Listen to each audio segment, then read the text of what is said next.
tell me, anybody? Nobody knows? Which is the major metabolic, what is the main purpose or main function of glucose in our body? Why do we take carbohydrate in our food? For energy production.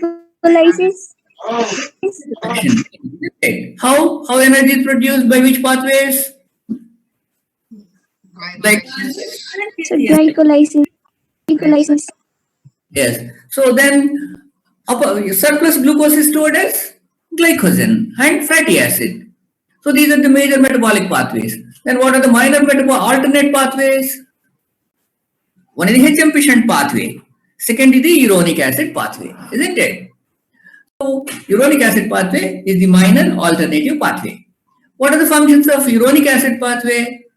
None of you is reading, doesn't help you this way. You have to read and you should be able to answer me.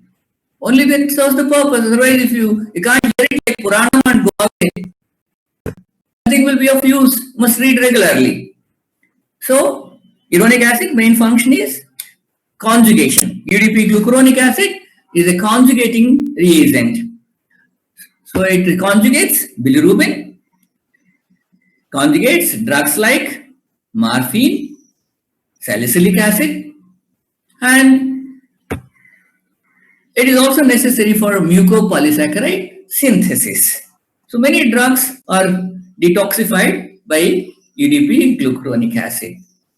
So that, and apart from that, uronic acid pathway not in man and dogs, but in other animals, it can synthesize ascorbic acid, vitamin C, and it also produces pentosis, which can be utilized in the other pathways. So these are the functions of uronic acid pathway. So you have seen first, generally all the metabolisms of glucose start from glucose 6-phosphate. So initially, though we teach about hexokinase, glucokinase, subsequently we don't have to teach you about that. So glucose 6-phosphate is acted upon by phosphoglucomutase, whereby it is converted to glucose 1-phosphate. So phosphate is shifted to one group, C1. Glucose 1-phosphate is acted upon by UDP glucose pyrophosphorylase. In the presence of UTP, it is converted to UDP glucose. So UDP glucose is acted upon by a dehydrogenase to form UDP glucuronic acid. So here CH2OH, C6 is oxidized to COOH. So it is UDP glucuronic acid. It is acted upon by a hydrolyse, whereby UDP is removed and we have got D-glucuronic acid. D-glucuronic acid is then acted upon by an NADPH dependent dehydrogenase to form L-gulonate. So once L-gulonate is formed, it has got either of the two pathways. One pathway is in the ascorbic acid, not in man and other primates, but other animals. So L-gulonate is converted to L-gulonolactone. Then L-gulonolactone is acted upon by an oxidase to form 2-keto-L-gulonolactone. So this oxidase is deficient in primates and guinea pigs, in humans and guinea pigs. So to form 2-keto-L-gulonolactone, which is then converted to ascorbic acid or vitamin C. So whereas in the pathway is L-gulonate is converted to 3-keto-gulonate by a dehydrogenase, which undergoes a spontaneous decarboxylation to form L-gallulose, which is a pentose that cannot be metabolized by us. So this L-gallulose has to be converted to the D-gallulose to enter into the HMP shunt pathway or for other pentoses that can be utilized for synthesis of ribose, etc. So this L-gallulose is acted upon by a dehydrogenase, NADPH dependent dehydrogenase to form xylitol first. So CO has to be reduced. So it's a reductase, so which reduces, so these two hydrogens are added to form it, to convert it into an alcohol, xylitol. And xylitol is then once again oxidized by an NAD-dependent dehydrogenase to form D-gallulose, which is the one that can enter into other metabolic pathways, so mainly HMP shunt pathway or other pentoses, ribose, etc. So that is the uronic acid pathway. So essential pentosouria, you should remember, essential pentosouria occurs as a result of deficiency of the dehydrogenase that converts L-gellulose into xylitol so that it can be converted to D-gellulose. Right? So that is about uronic acid pathway. So now we'll go into the bilirubin metabolism. We have seen that heme is catabolized to form bilirubin. So this heme is hemoglobin, myoglobin, cytochromes, catalase, peroxidase, etc. So daily about 6 grams of hemoglobin is catabolized, whereas other enzymes also contribute, other agents also contribute, so that 250 to 350 milligrams of bilirubin is daily synthesized by the reticuloendothelial cells of liver, spleen, and bone marrow.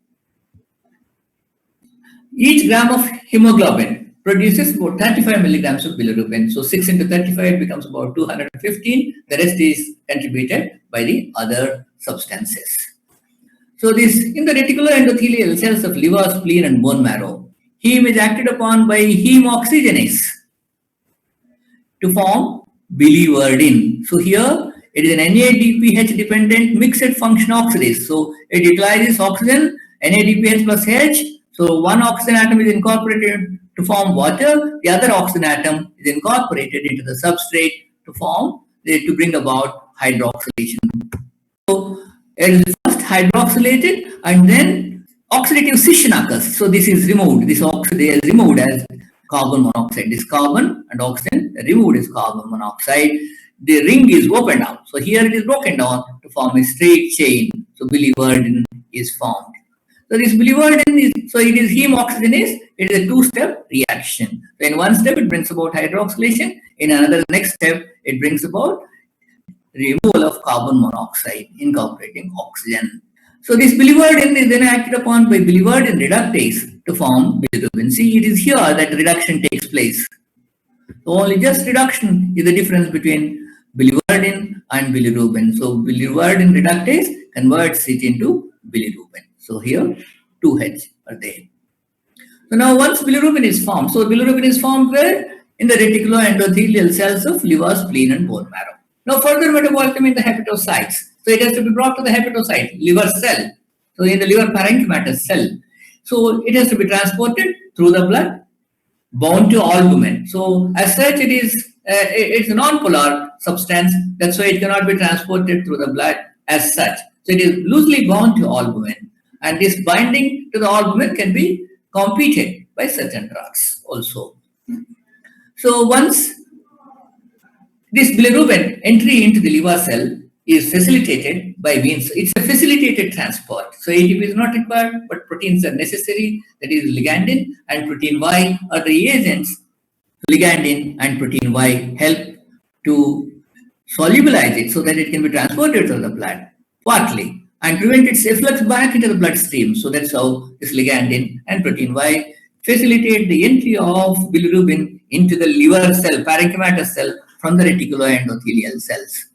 So then this non-polar bilirubin is rendered water soluble by conjugation with the glucuronic acid in the presence of the enzyme bilirubin UDP glucuronide transferase or UDP glucuronide transferase utilizing UDP glucuronic acid. So you've seen that UDP glucuronic acid that is produced in the uronic acid pathway. It is the one that brings about conjugation of bilirubin to form bilirubin diglucuronide.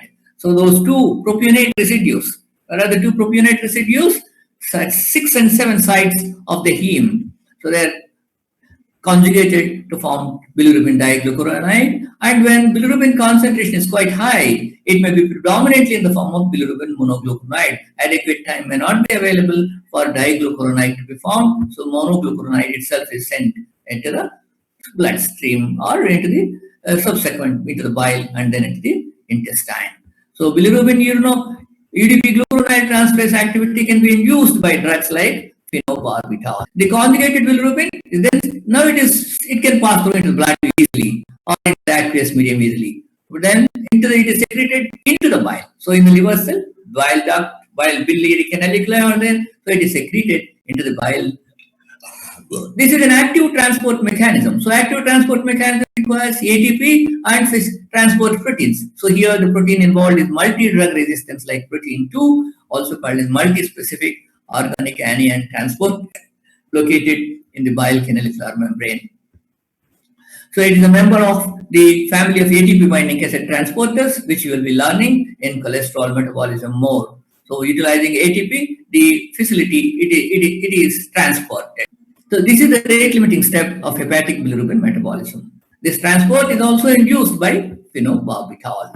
So in the terminal ileum, now, so through the bile duct, it comes into the duodenum and then to the ileum, it is passed on.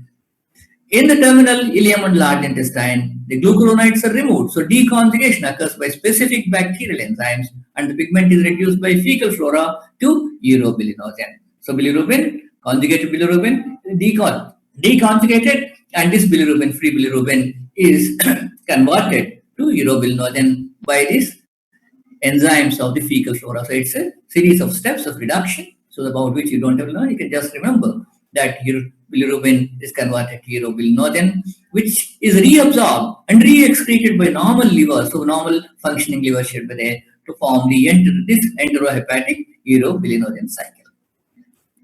Normally, only a very small quantity of urobilinogen is excreted in urine as such. So whereas its further metabolism is, of course, when it is excessive bile pigment is being metabolized, it is urobilinogen will be excreted in the urine in larger quantities. Otherwise, it's very small quantity. 1 to 4 milligram per day is excreted in the urine. So the colorless urobilinogen that is formed in the colon by the intestinal flora, so while undergoing, is excreted into the bile and then through the bile into the intestine once again. So here either it is reabsorbed or part of it is converted, is oxidized to urobilin, which is colored and excreted in feces, about 280 milligrams of. You don't have to learn about how much is excreted in the feces, but it is excreted. So in this, by this normal metabolism, so it will be some amount will enter into the blood also, into the serum. So serum bilirubin level or plasma bilirubin level is normally 1 milligram per cent. And when it exceeds, it is hyperbilirubinemia. Hyper is increased. So hyperbilirubinemia when it is more than 1 milligram per cent. So this hyperbilirubinemia may occur as a result of production of more bilirubin than the normal liver can conjugate, and so excreted due to excessive hemolysis. So prehepatic or hemolytic, this unconjugated bilirubin is excreted is secreted into the blood. So failure of a damaged liver to excrete bilirubin produced in normal amounts. So conjugation cannot cope up with the increased amount of bilirubin. No, it's a failure of a damaged liver to excrete normal amount of bilirubin. So unless the liver cells are intact, it cannot bring about conjugation. So this is hepatic hyperbilirubinemia, jaundice. We will learn about jaundice subsequently. So or obstruction of the bile ducts. So subsequently in the intestine, if there is the bile ducts are there obstructed, so after exit from the liver. So in the liver, even the exit common bile ducts, so that is the way the bile ducts. So post-hepatic or obstructive hyperbilirubinemia. So hyperbilirubinemia, you see different conditions where it can occur. So the jaundice, rectus when it exceeds 2.5 milligram per cent. So because of its hydrophobicity, only unconjugated bilirubin can cross the blood-brain barrier. So blood-brain barrier it has got hydrophobic. That's why only a hydrophobic unconjugated bilirubin can cross the blood-brain barrier to produce encephalopathy or kernicterus. Whereas only a conjugated water-soluble bilirubin can appear in the urine. So urinary bilirubin can be present only when it is conjugated hyperbilirubinemia. So Vandenberg test. We learned about the Vandenberg test. That is when we add diazotide the sulfonilic acid to serum. A purple color will be developed. Within 1 minute, then it is called as direct Vandenberg positive test, and it indicates conjugated hyperbilirubinemia. So when there is conjugated hyperbilirubinemia, Vandenberg test will be positive. It may be due to intrahepatic obstruction or extrahepatic obstruction. So intrahepatic obstruction is mainly seen in viral hepatitis, which causes inflammatory edema pressing upon the biliary canaliculi, causing obstruction to the biliary canaliculi. So either intra or extrahepatic obstruction, it is obstruction, and that will be conjugated hyperbilirubinemia, and Vandenberg test will be positive. So normal amount of serum bilirubin or unconjugated hyperbilirubinemia, even if it is higher, so it will not give a positive test, it will give only a negative Vandenberg test. So you should remember this. normal amount of serum bilirubin or unconjugated hyperbilirubinemia will give a negative Van den Berg test. This unconjugated bilirubin, it's also called as indirect bilirubin because directly it is not giving a purple color, can be estimated colorimetrically as such at this step itself. Or an addition of methanol next, the unconjugated bilirubin also will be solubilized and will react with the reagent, and the purple color produced gives an estimate of total serum bilirubin. So if Van den Berg test is negative, but total serum bilirubin level is more than 1.5 milligram percent, it is unconjugated hyperbilirubinemia. So unconjugated hyperbilirubinemia can occur in a number of conditions. I have enumerated the list, so today we will go into the details. Hemolytic anemias can cause unconjugated hyperbilirubinemia. Serum bilirubin does not exceed 4 milligram percent in these cases, even in case of extensive hemolysis, because of the large capacity of healthy liver in handling bilirubin. It has got a lot of reserve function, and so that it will utilize, bring about, and then conjugate. So conjugation will not be defective unless it is very high. Hemolysis is very high. So neonatal as a result of sudden increase in the atmospheric pressure when the fetus comes out of the mother, or due to an immature hepatic system for uptake, conjugation, and excretion of bile, and or reduced synthesis of UDP gluconic acid. So these two things can occur. Mainly this happens in a premature child. Serum bilirubin level in these cases does not exceed 10 to 12 milligram percent. The bilirubin UDP glucuronide transferase activity can be induced by phenobarbital that you have learned, and exposure to the blue light. So this also will help. Phototherapy promotes the hepatic excretion of unconjugated bilirubin to the derivatives such as maleimide that are excreted in the bile. So hyperbilirubinemia comes down. So these are the two steps. One is by phenobarbital and second by phototherapy. Unconjugated hyperbilirubinemia bilirubin level can be lowered. Erythroplastosis fetalis. Of course, this is also in incompatible blood transfusion. It can happen. So due to RH incompatibility, there is excessive hemolysis. Since the increased amount of bilirubin is unconjugated, so it is increased amount of bilirubin that is produced, so it is unconjugated, some of it. It can penetrate into the blood-brain barrier and cause toxic encephalopathy when blood serum bilirubin level exceeds 20 to 25 milligram percent. So it can cause mental retardation and encephalopathy. Congenital non-hemolytic jaundice. So there are different types of congenital non-hemolytic jaundices. So Crigler-Najjar syndrome type 1 is due to a mutation of gene encoding bilirubin UDP glucuronide transferase activity. It is characterized by severe congenital unconjugated hyperbilirubinemia. So the disease is often fatal within 15 months after birth. Vigorous treatment, including liver transplantation, may be required. So not only the phenobarbital, the light therapy, and also even liver transplantation may be required to bring the child to life or survive. Crigler-Najjar syndrome type 2. So type 1 is very severe. Here this is due to mutation of bilirubin, same condition, but some activity is retained and the condition is relatively benign. Serum bilirubin concentration does not exceed 20 milligram percent. Patients respond to large doses of phenobarbital and Gilbert's disease is another condition. It is also due to mutation of bilirubin UDP glucuronide transferase, but a significant amount of enzyme activity is retained. So common among males, and jaundice will be noticed whenever there is some stress, but does not exceed 5 milligram percent. The condition is harmless. So by a routine examination or when the patient comes with some other condition, this bilirubin, hyperbilirubinemia may be noticed. And so there will not be many symptoms and this individual can lead a normal life.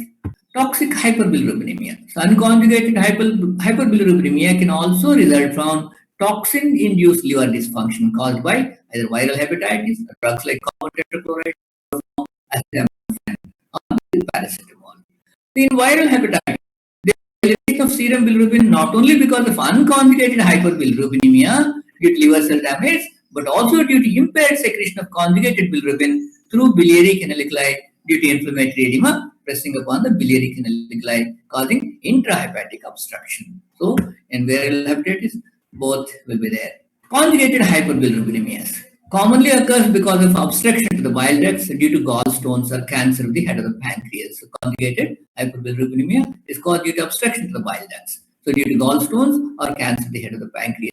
So it is not metabolized further. It cannot enter into the intestine and can be reduced to urobilinogen. So if it regurgitates into the blood and produces conjugated hyperbilirubinemia, and the bilirubin will be excreted in urine. So because of obstruction, bilirubin diglucuronide cannot be excreted through the bile duct, through the bile into the intestine, and so regurgitates into hepatic veins, into systemic circulation. That is conjugated hyperbilirubinemia and excretion of bilirubin in urine. Dubin-Johnson syndrome. It is caused due to mutation in the gene encoding multi-drug-like resistance protein 2 in impaired excretion of, resulting in increased excretion of conjugated bilirubin into the bile. So the centrilobular hepatocytes contain an abnormal black pigment. So this is a histological picture that differentiates this from the Rotor syndrome, which is just the same pathology and same way it manifests. So similar to Dubin-Johnson syndrome, but there is no black pigmentation. So it may manifest in childhood or in. So now these laboratory results are tests that can help us in differential diagnosis of jaundice. See what all Vandenberg test, serum bilirubin total and direct or indirect, urine bilirubin, urine urobilinogen. So these are the parameters. So normal Vandenberg test is negative, direct is 0.1 to 0.4 milligram percent, indirect 0.2 to 0.7 milligram percent. There will be no bilirubin in urine, whereas urobilinogen, very small amount will be there.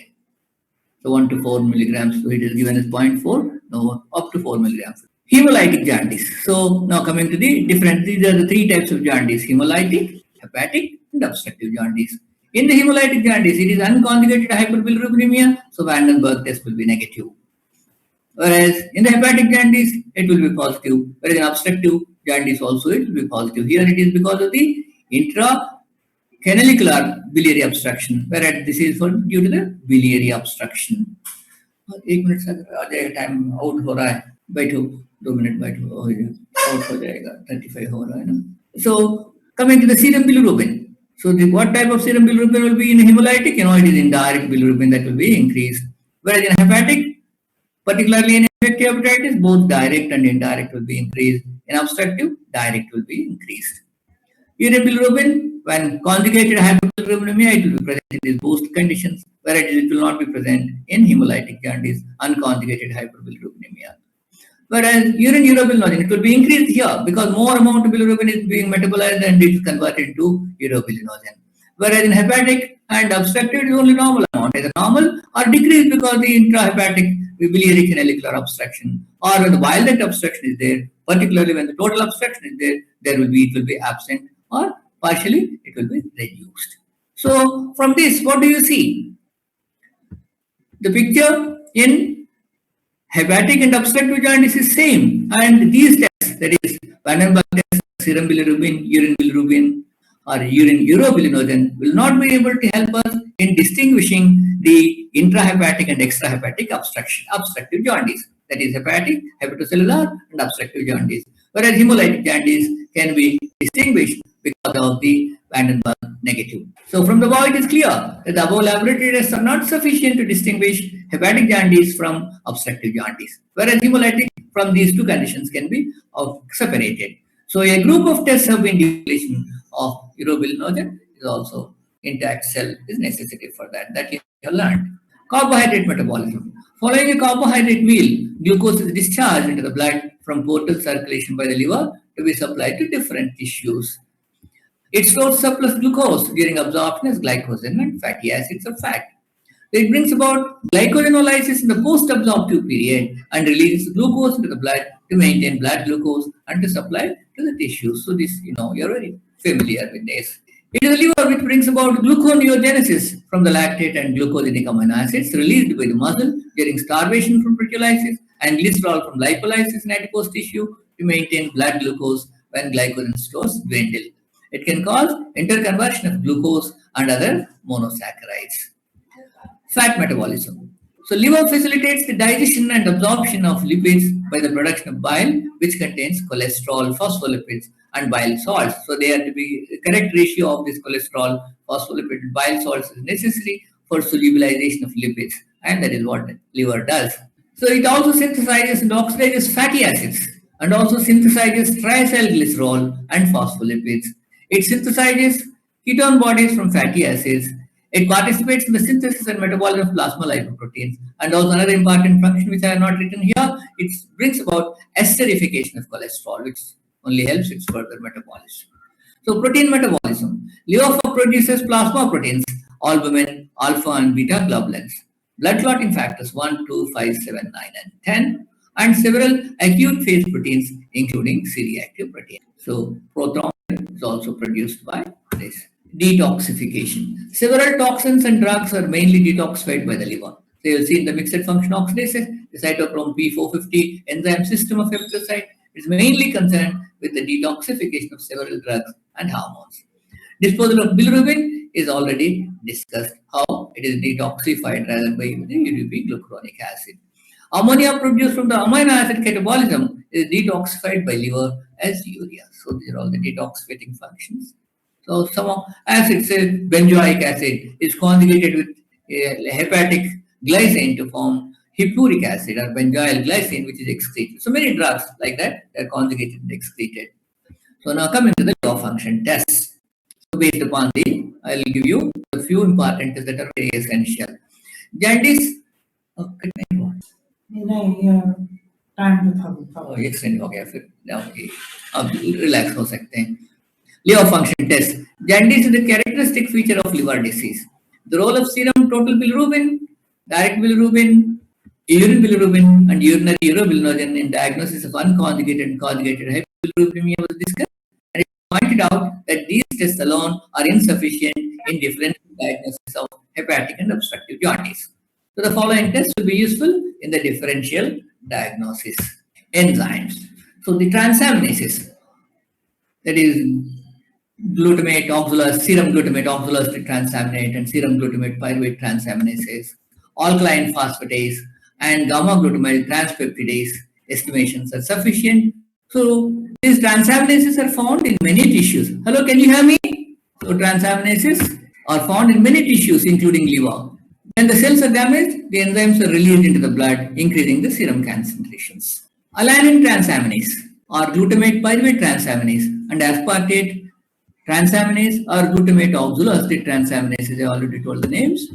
So they are elevated in hepatic cell damage, hepatic jaundice. Though GPT, that is glutamate pyruvate transaminase, is specifically elevated in hepatic cell damage, while glutamate oxaloacetate transaminase is specific for myocardial infarction. That's what you should. So coming to the alkaline phosphatase and gamma glutamate transpeptidase, they are produced by the cells lining the biliary canaliculi, bone, and also intestines. They will be elevated when there is obstruction to biliary excretion. Though gamma glutamate transpeptidase elevation is specific for alcoholic cirrhotic obstruction. So alkaline phosphatase, particularly the one which we utilize in confirming the diagnosis of obstructive jaundice, it will be elevated alkaline phosphatase. Whereas gamma glutamate transpeptidase is specific for alcoholic cirrhosis. So cirrhosis means fibrosis causes obstruction. So that's how. So now we could hemolytic jaundice we have distinguished by Vandenberg test, and then the obstructive and hepatic jaundices were distinguished by means of transaminases and alkaline phosphatase. So that is sufficient, but in hepatocellular jaundice, the synthetic functions of the liver are likely to be affected, and so there will be impaired synthesis of prothrombin, which you can learn, resulting in prolongation of prothrombin time. What is prothrombin time? The time required for the citrated plasma to clot in the presence of adequate thromboplastin and calcium. See, prothrombin time means the time required for the citrated plasma to clot, and we should provide adequate thromboplastin and calcium. So prothrombin will be converted to thrombin to form the blood clot. So that will be prolonged. Impaired synthesis of albumin, resulting in lowering of serum albumin. This is what also happens because liver cell function is impaired. It is the one you've seen already, that albumin and alpha beta globulins are the proteins that are synthesized by the liver. So impaired synthesis of albumin, apart from prothrombin impaired synthesis, can occur. In chronic hepatitis, in addition, gamma globulin will be elevated. So you know that infection will result in increase the gamma globulin. So that will be elevated, resulting in a reversal of AG ratio. So this is you should remember. So normal albumin globulin ratio is 1 or 1.5:2. So now globulin will be increased, and so it will be 2:1 or 2:1.5 when there is chronic liver infection. In obstructive jaundice, the plasma albumin and transaminases will be normal, but the prothrombin time is prolonged in obstructive jaundice also because the fat soluble vitamin K, which is required for the synthesis of prothrombin by the liver, will not be absorbed from the gut. So there is obstruction that has to come into the intestine to be absorbed. It will not come into the intestine, and so it will not be absorbed. So vitamin K is not available, so prothrombin synthesis is impaired. So prothrombin time will be prolonged even in obstructive jaundice. Parenteral administration of vitamin K, it will enable the liver to synthesize prothrombin, resulting in normalization of prothrombin time in the case of obstructive jaundice, but not hepatic jaundice. If it is hepatic jaundice, the administration of vitamin K does not help. Whereas if it is obstructive jaundice, because there was no vitamin K absorption, now when we provide vitamin K parenterally, it is now available and prothrombin synthesis can take place and it will be normal prothrombin time if it is obstructive jaundice. If it is hepatic jaundice, there will be no improvement. Prothrombin time will be prolonged. So these are the tests of liver functions, liver functional tests. So I think that finishes liver bilirubin metabolism and liver function tests and liver functions. Sir, why is the alanine transaminase more sensitive than aspartate transaminase in I told you that liver is function test? transaminase produce why that is more glutamate oxalate transaminase in the liver, in the heart. That's all. That's why. The tissues, though all the tissues can produce certain tissues produce certain enzymes more, isn't it? So that's why glutamate oxalate transaminase is increased in myocardial infarction, whereas glutamate pyruvate transaminase is increased in liver cell damage. When the cells are damaged, so these from the cells it enters into the blood. So that's why they will be increased. Whenever the cell damage is there, the enzymes of that cell will be secreted, or will be excreted into the blood, and so that will be elevated. Whereas alkaline phosphatase is synthesized or secreted by the cells lining the biliary canaliculi. So when there is obstruction, biliary canalicular obstruction, it cannot. So that will be alkaline phosphatase will be elevated only in obstructive jaundice. Right? Is it clear? Thank you, sir. So we'll continue. Yes.